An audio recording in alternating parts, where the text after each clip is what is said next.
As a leader, people come to us with their questions and their problems. They expect us to be able to solve them or to have all the answers. But what happens when we don't? And I've seen leaders panic at this feeling of inadequacy and lack of knowledge. And what they do is they make up the answer. They guess, and then they might redirect and talk about something which they are comfortable with but doesn't actually answer the question. Leadership fail. This doesn't help your team, and it doesn't resolve the problem.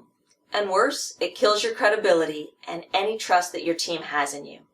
No one expects you to be perfect. No one expects you to have all the answers. It's okay. And in fact, when you don't know the right answer, the only thing you can say is, I don't know. It takes courage and self-confidence to admit it, but it's the only right way forward. But what comes next is important. The question still needs to get answered, and the problem still needs to be solved. As the leader, you need to see that this gets done.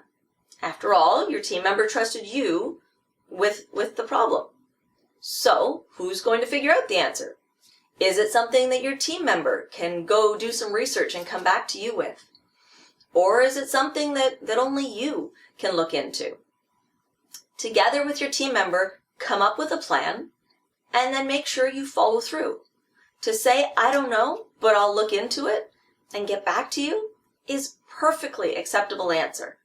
To not follow through, however, is not. You must actually close the loop or risk your team no longer trusting you as that resource. It all sounds simple, I get it, but it does take courage to admit when we don't know something that our team or our employee thinks that we should. Have the courage to trust that them asking, it's not a test, and it's not a test of our leadership. They just want an answer. As long as they get that answer eventually, you win. That's it. Thanks for listening.